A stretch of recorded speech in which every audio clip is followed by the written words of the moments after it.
Good morning friends. আজকে কিন্তু 6:45 বেজে গেছে। আর সেই ঘুম থেকে উঠতে সকালবেলায় ঘুম থেকে উঠে পায়রা খাইয়ে বিছানা পরিষ্কার করে হঠাৎ দেখি বিছানার মধ্যে দুটো হ্যাপি বার্থডে লেখা খাম।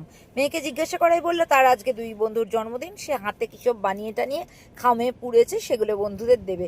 দেখে বেশ ভালোই লাগলো। হাতের কাছে জিনিস কাউকে দিলে তারও কেমন লাগে জানি না, কিন্তু আমাদের খুব ভালো লাগে। জানলাগুলো খুলে তারপরে গেলাম হলো ব্যালকনির দিকে, মানে বাইরে বেরোলাম ডাইনিংয়ের দিকে। আর ব্যালকনিতে এসেই পাখির কাইদানায় মাখামাখি দেখে মাথাটা জাস্ট গরম হয়ে গেল। আজকে সোফাটায় দেখো গুলুমুলুকে নিচে রেখেছি আর কুশনগুলোকে জাস্ট উপরে রেখেছি। গুলুমুলুকে নিচে রাখলে ভালো লাগছে না উপরে রাখলে ভালো লাগছে, এটা তোমরা কমেন্ট করো।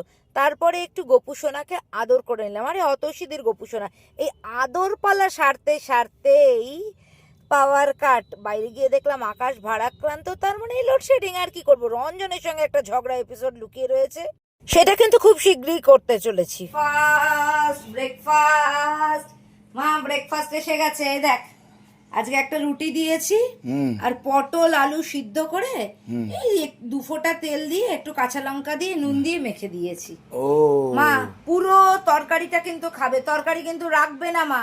এটা কি আবার নতুন খাওয়া নাকি? এখন এটা চলছে সকালবেলায়।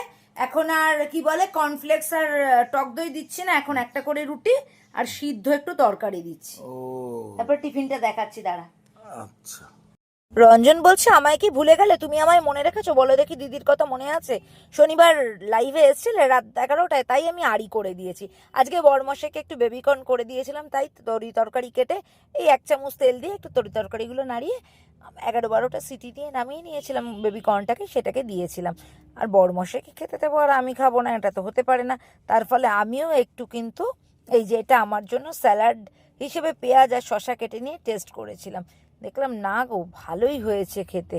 যাই হোক বেবিকর্ন খেয়ে এবার রেডি হতে হবে, একটু বেরোনোর আছে আজকে।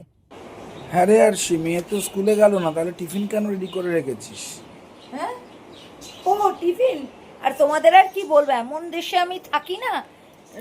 7টায় কারেন্ট গেছে, কারেন্ট এলো 9:45, গিজার অন করতে পারিনি। মেয়েটা গরম জলে স্নান না করলে মাথায় ব্যথা করছে।